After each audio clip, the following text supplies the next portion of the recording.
Ce dimanche à Monaco se tenait la 5e manche du championnat du monde de Formule 1 2021. En principauté, c'est Max Verstappen qui a gagné devant Carlos Sainz et Lando Norris. Oui, vous avez bien entendu, le Desprix, saison 2, épisode 5, c'est parti. Bonjour à tous, je suis très heureux de vous retrouver pour un nouveau débrief de Grand Prix et on peut vraiment le dire, on a vécu un week-end assez mouvementé à Monaco. Vous le savez, j'adore ce Grand Prix, j'avais hâte qu'il revienne et je crois qu'on a été servi sur pas mal de points. La course a pas forcément été top, on va y revenir, mais il s'est passé des gros événements. On les débriefera, mais avant, on était obligé de commencer par la folie française en Formule Junior. D'abord, un immense bravo à Isack Hadjar en Formule régionale par Alpine qui nous sort la pole dans son groupe de qualif, écrase la course 1 et fait deuxième en course 2. Une pole, une victoire et 2 podiums à Monaco, ça fait rêver. Félicitations à Isack qu'on suit particulièrement ici, il monte vraiment en puissance, il devient un des hommes forts du championnat, c'est vraiment incroyable. On signale aussi la très bonne perf d'Adrien David, 3e et 4e lors des deux courses, lui aussi mérite des félicitations. En tout cas, nos deux Français font une superbe remontée au classement et profitent du fait que le leader du championnat, Grégoire Saucy, n'a pas inscrit le moindre point ce week-end. Et puis parlons bien évidemment de Théo Pourchaire qui a été tout bonnement époustouflant. La pole, remontée de 10e à 7e en course 1, 4e en course 2 et victoire lors de la grande course, c'était vraiment incroyable. Théo Pourchaire gagne à Monaco 2 ans après Antoine Hubert. Théo Pourchaire devient le plus jeune vainqueur de l'histoire de l'antichambre de la Formule 1 à 17 ans seulement. Théo Pourchaire est 3e du général alors qu'il est rookie. Théo Pourchaire repousse sans cesse les limites du temps d'adaptation et de la surprise. Sincèrement, ce qu'il a fait en F4, puis en F3, puis en F2, c'est totalement bluffant. Je dirais même que c'est extrêmement rare. Personnellement, sur la dernière décennie, je n'ai vu que Leclerc et Russell qui m'ont laissé une telle impression. Bon, clairement, un immense bravo, il monte en puissance, il est 3e du général, j'ai vraiment hâte de voir la suite parce que ça promet. Venons maintenant à la Formule 1 et on est obligé de commencer par celui qui a le plus fait parler, que ce soit jeudi, samedi ou dimanche, c'est Charles Leclerc.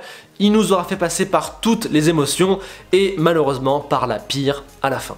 Dehors au bout de seulement 4 tours en FP1 à cause d'un problème de boîte coincé en 4ème vitesse, il a ensuite montré tout le potentiel de la Ferrari en dominant les FP2 et en se montrant comme un des favoris pour la pole. Une pole qu'il tenait en Q3 après un run parfait et qu'il a fini par valider quand il s'est crashé au S de la piscine. Forcément, voir un pilote en pole provisoire se crasher dans les derniers instants et provoquer un drapeau rouge à Monaco, c'est louche, ça rappelle ce qu'avaient fait Schumacher et Rosberg en leur temps. Sauf que pour moi, ce qu'a fait Charles Leclerc ce week-end, ce n'est en aucun cas comparable. D'abord, si tu veux te crasher et sécuriser la pole, il y a 1000 endroits où le faire mieux et avec moins de risques.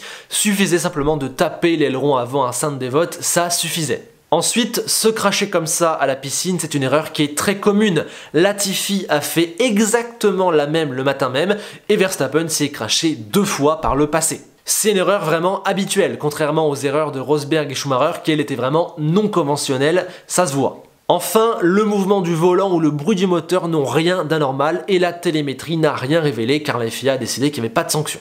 Et surtout pour moi, si Leclerc était en pole provisoire à 25 secondes de la fin de la qualif, c'est qu'il la méritait. Tous les autres ont au moins eu 1, voire 2, voire 3 pour Max Verstappen, tentative de faire mieux, ils n'ont pas réussi. Et on le sait, à Monaco, être en pole provisoire à quelques secondes de la fin de la qualif, c'est la meilleure position. Tu peux tout tenter sur ton dernier tour, si ça passe, tu fais un temps de fou, si ça casse, tu te mets dans le mur, drapeau jaune, t'as la pole. Non, pour moi, cette pole, il n'y a vraiment aucun problème. Pour moi, c'est normal. Peut-être un petit peu dommage de finir sur un crash niveau beauté, mais quand même, une pole de Leclerc à domicile, chez lui, à Monaco. La première pole Ferrari depuis le Mexique 2019, soit 25 Grands Prix. Clairement, c'était fabuleux. Mais dans le tour de mise en grille, la radio de Charles Leclerc nous a apporté la pire des nouvelles possibles. Il y avait un problème. C'est une catastrophe, un drame, Charles ne pourra toujours pas terminer son Grand Prix de Monaco et cette fois il ne pourra même pas en prendre le départ, laissant tristement l'emplacement numéro 1 vide. Leclerc aurait-il dû être plus prudent dans son dernier run de qualif? Eh bien non, je ne pense pas. Derrière lui, Verstappen et Bottas amélioraient, ils allaient lui voler la pole. On sait que la pole à Monaco c'est important, il était chez lui, voilà. Il fallait tout donner, ça passait ou ça cassait, et en plus, si ça cassait, il avait quand même la pole, donc tout bénef. Ferrari aurait-elle dû changer la boîte de vitesse? Non, car ce n'est pas ça qui a rompu et car il n'avait pas de raison de le faire avant le départ. Ferrari a-t-elle suffisamment vérifié la voiture?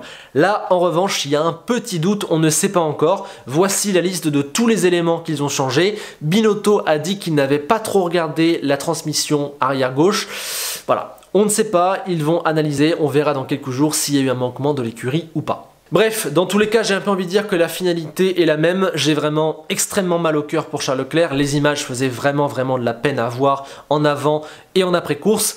Il était parti pour un week-end historique. Heureusement pour lui, il gardera quand même la pole à Monaco. Il pourra dire dans sa carrière qu'il a fait une pole à Monaco, ça restera à vie. C'est déjà ça. Malgré tout, clairement, c'est horrible. En plus, je pense vraiment que s'il restait en tête après le premier virage, il allait gagner. Donc, c'est un crève-cœur vraiment terrible.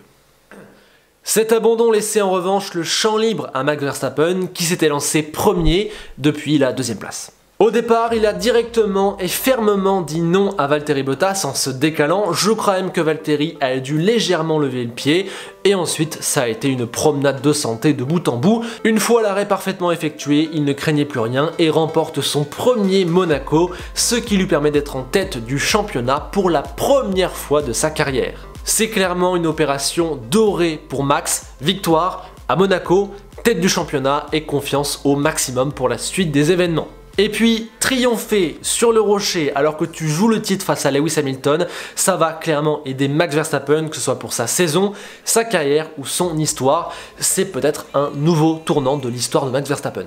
Rien à dire sur son week-end, il a peut-être raté la pole à cause de 2-3 tours pas forcément géniaux en Q3. À part ça, c'était très bien le dimanche. Voilà, Max Verstappen est en tête du championnat. Et si Max peut l'être, c'est notamment car il a bien été aidé par la contre-performance de Lewis Hamilton, qui a certainement vécu un de ses 5 ou 10 pires week-ends en Formule 1 depuis 10 ans. Le Britannique a directement montré qu'il ne se sentait pas à l'aise avec la voiture et a passé 4 jours en retrait, tant bien sur la feuille des temps que dans l'esprit. Comme s'il avait senti qu'il n'arriverait pas à aller très haut et qu'il s'était un petit peu résigné à aller chercher le maximum possible en milieu de peloton. On pourrait croire qu'il s'est fait piéger en Q3, mais non, sa 7ème place est bien représentative de son niveau ce week-end, même si effectivement il pouvait améliorer à la fin. En course, il s'est vite retrouvé coincé, la classique à Monaco, et lui qui trouve toujours une solution n'avait pas les clés ce dimanche. Ça l'a d'ailleurs pas mal énervé à la radio, normal on le comprend, il ne devait pas être heureux de performer si mal, et il y a eu une mésentente avec l'équipe, lui avait l'air de vouloir pousser son relais, l'écurie elle a voulu tenter l'undercut, et c'était Lewis qui avait le bon choix car l'undercut était très mauvais. Il est ressorti toujours derrière Gasly et ça a permis à Vettel puis Perez de l'overcut et c'est pour ça qu'il ne termine que 7ème, son pire résultat depuis Monza 2020. C'est assez incroyable de voir Lewis Hamilton passer autant à travers d'un week-end, ça rassure presque sur le fait qu'il soit humain. En tout cas, voilà, c'est très rare et c'est une mauvaise opération. Je pense que lui sera le premier à vouloir rebondir des bas coups. Puisqu'on parle d'une flèche d'argent, parlons de la deuxième, ou plutôt de celle qui était première. Valtteri Bottas avait mené un très bon week-end, trouvant de la performance et de la confiance là où son septuple champion du monde de coéquipier n'en trouvait absolument pas. Très solidement qualifié 3ème, il tenait la 2ème place suite à l'abandon de Leclerc, mais scène complètement invraisemblable, son pneu avant droit n'a pas voulu se retirer de la voiture au moment de son arrêt au stand, l'écrou était littéralement vissé. Alors je sais pas si on a déjà vu ça récemment, j'ai même pas cherché, mais 2 heures après l'incident, Toto Wolff a indiqué que le pneu était toujours sur la voiture. En tout cas, c'est une catastrophe mentale et comptable pour le pauvre Valtteri qui dominait Hamilton, qui était le numéro 1 de Mercedes, qui avait fait une super qualif, qui allait prendre de gros points, de la confiance. Mais non, il faut qu'il se tape toute la malchance du monde lors de son arrêt. Clairement, c'est fou, encore une fois, c'est arrivé à lui et pas à Hamilton, simplement sur un coup de malchance. Voilà, c'est très dur et j'ai vraiment très mal au cœur pour lui. J'ai vraiment du mal à imaginer le mal que ça lui a fait, l'état dans lequel il doit être encore à l'heure actuelle, et j'espère que ça ne va pas trop l'affecter pour la suite du championnat. Alors au passage, c'est un véritable camouflet pour Mercedes, un abandon et juste une 7ème place, ils perdent la tête du championnat. Voilà, c'est très rare de voir Mercedes cafouiller, d'habitude ils sont imbattables. Alors en vrai, il y a toujours 1 ou 2 week-ends dans l'année où ils font un véritable cirque comme à Monza ou en Allemagne en 2019, mais voilà, là c'était ce week-end et Mercedes s'est foiré. En tout cas, deux Mercedes et la Ferrari de Leclerc envolées, et voilà que le podium s'était grandement ouvert et ça a souri à deux garçons extrêmement méritants, Carlos Sainz et Lando Norris. C'était déjà un bonheur de les voir sur le podium, mais alors les deux ensemble, c'était un plaisir immense. Carlos avait un niveau énorme tout le week-end, il nous a choqués en essai libre et il avait la vitesse pour faire la pole. Être frustré de ne partir que 4ème pour seulement son 5e Grand Prix chez Ferrari, ça montre à quel point le garçon est fort, motivé et déjà très bien adapté. En course, il a été parfait, il a profité des déboires de Leclerc et de Bottas pour monter sur la deuxième marche, mais son rythme était très bon, il a menacé Verstappen.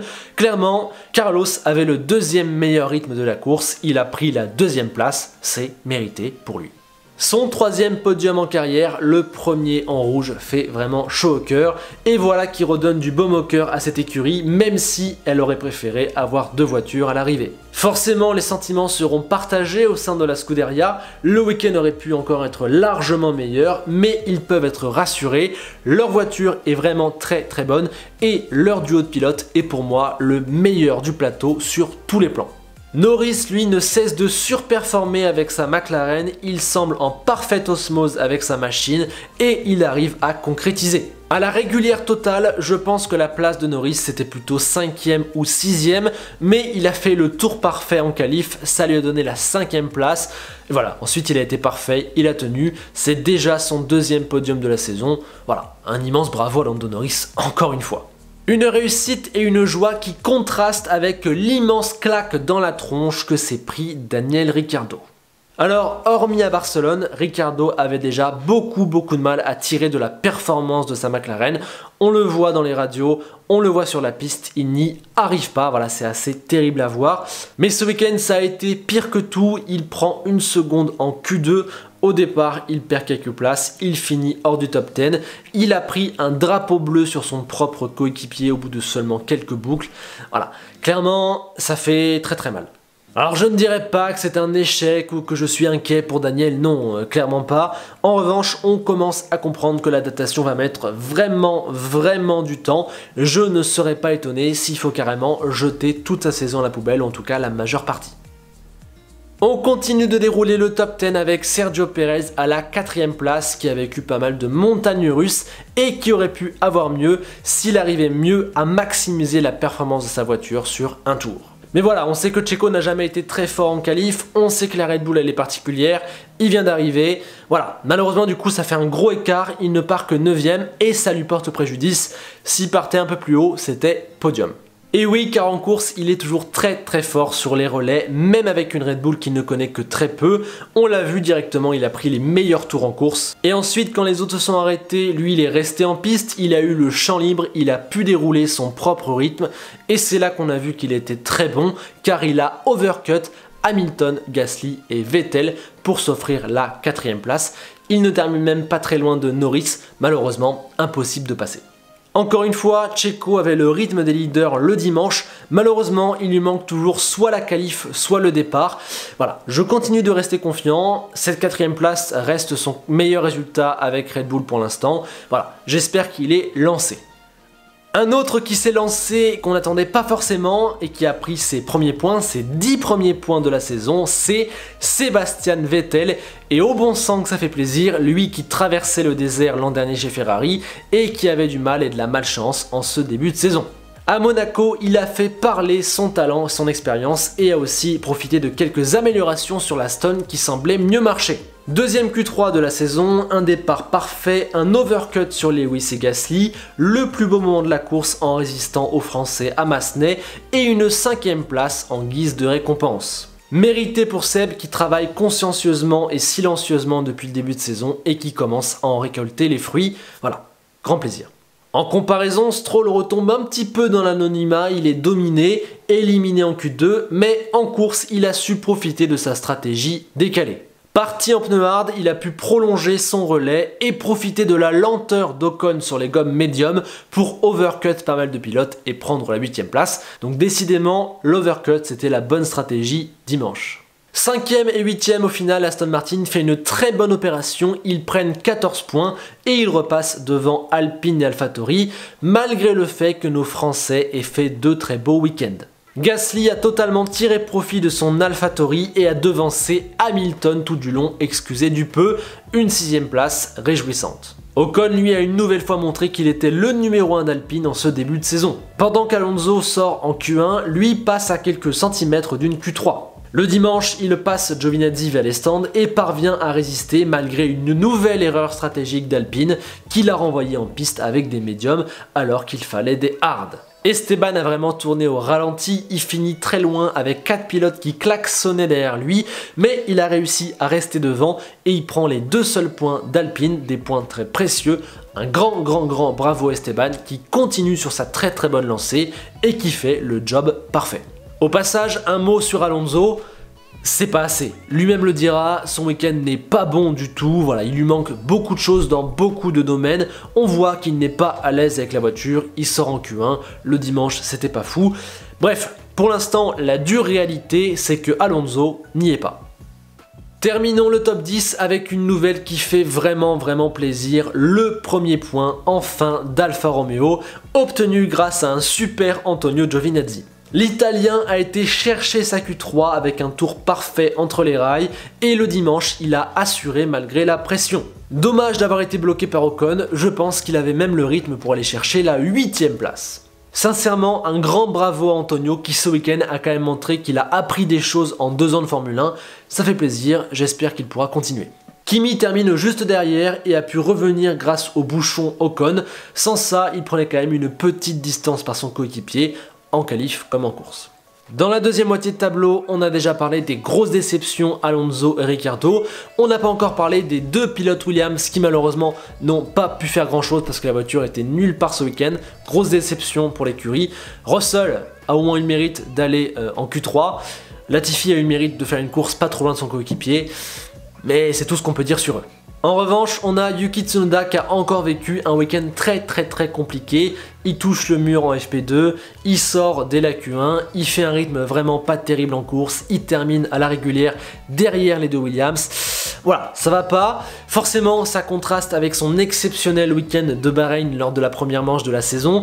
Il est à des années-lumière de Gasly. Oui, c'est vrai, malgré tout, je dirais que ça reste assez normal. Il a beau avoir été très bon à Bahreïn, Tsunoda c'est un rookie, c'est seulement son 5e week-end de Formule 1, c'était le seul pilote de la grille à rouler pour la première fois à Monaco. Voilà, forcément tout ça c'est des petits détails qui s'accumulent et au final ça se paye cash. Cette sous-performance me paraît donc logique, même s'il est vrai qu'elle est un petit peu trop grande.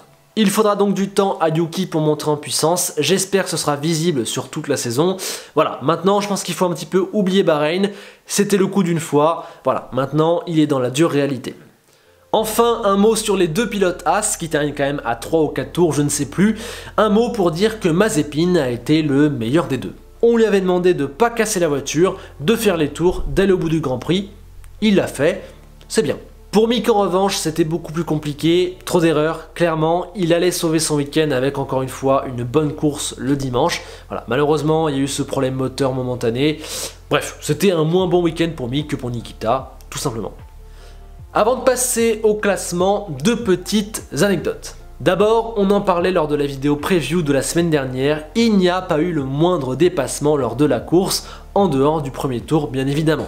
Alors on note la très belle défense de Vettel sur Gasly à Massenet, mais c'est une défense.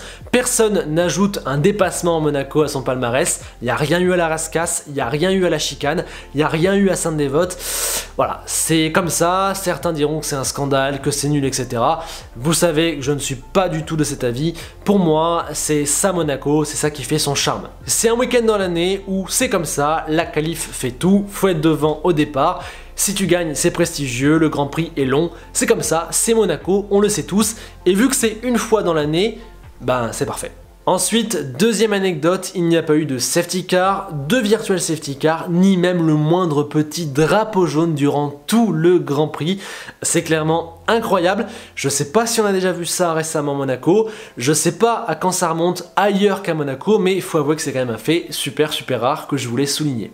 Côté classement, Verstappen est donc bien leader pour 4 unités devant Hamilton. Personnellement, je trouve que c'est une excellente nouvelle. Vous le savez, je ne suis supporter d'aucun des deux, mais voir Hamilton battu, ça remet du piment et ça relance le suspense. C'est fabuleux. Norris profite ensuite des malheurs de Bottas pour prendre la 3e place du général, tandis que Leclerc chute au profit de Pérez. Sainz se rapproche fortement, Ricciardo est désormais talonné par les deux Français, et Vettel fait une apparition fracassante dans le classement avec 10 points. Stroll est à 9, Alonso 5, Tsunoda 2, et donc Giovinazzi 1. Au constructeur, Red Bull a une petite unité d'avance sur Mercedes. Monaco a permis à l'écurie autrichienne de surcapitaliser, histoire de rattraper les points lâchés depuis le début de l'année. Derrière, Ferrari a repris 3 points à McLaren, mais aurait pu faire mieux si... Bref. Aston fait le gros coup, mais regardez comment c'est serré, 19, 18, 17, c'est incroyable. Enfin, Alfa Romeo se détache de Williams et de Haas, et c'est mérité, vu comment ils sont au-dessus de ces deux écuries, et vu comment ils tournent autour des points depuis Bahreïn. Et enfin, terminons avec mes notes. J'ai décidé de les mettre à la fin plutôt que tout du long de la vidéo, car je trouvais que la vidéo tournait trop autour des notes. Or, je veux que ces notes soient une estimation, un moyen d'évaluer les pilotes, mais je veux que ça reste secondaire, c'est juste un indicateur. Voilà, du coup je le mets à la fin. Vous trouverez toujours toutes les infos en description, les points, les moyennes générales, et je vous invite à en débattre dans les commentaires. Je peux changer mes notes si je suis pas d'accord avec vous ou pas.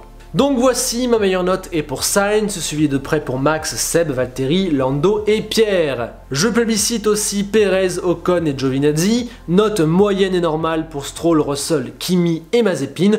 Enfin, sanction pour Alonso, Ricciardo et Tsunoda. Côté écurie, je félicite Ferrari car l'abandon de Leclerc tient malgré tout à de la malchance et que sans ça, le week-end était historique, la voiture était énorme. Et puis, il y a quand même un podium au bout avec Sainz qui vient d'arriver, ça montre que l'écurie l'a parfaitement adapté, bravo à Ferrari quand même. Excellente note aussi pour Red Bull à qui il n'a manqué qu'une deuxième voiture plus proche. McLaren s'en sort très bien, Aston relève la tête, les autres A se tiennent proches, même si je sous-note un peu Alpine vu la mauvaise stratégie et un petit déficit de performance. Enfin, une mauvaise note pour Mercedes, c'est pas habituel, et les As sont bien évidemment dernières car elles ont terminé à 3 tours. Voilà, sur ce, c'est la fin de ce débrief numéro 5. Je vous attends dans les commentaires pour discuter de Charles Leclerc, de Max Verstappen, de Sainz, de Norris, de Perez, d'Hamilton, de Bottas, pour discuter des notes. Allez-y, continuons la discussion de ce Grand Prix ensemble. Je vous rappelle également qu'on se retrouve, comme tous les lundis soirs post-Grand Prix, en live à 21 h sur Twitch pour revenir directement sur les événements. Sachez qu'on se retrouvera aussi demain pour une nouvelle vidéo car il y a un petit sujet assez épicé dont j'ai envie de vous parler. Allez, je vous remercie de votre soutien et comme disait Enzo Ferrari, si tu veux gagner la course, il faut déjà prendre le départ.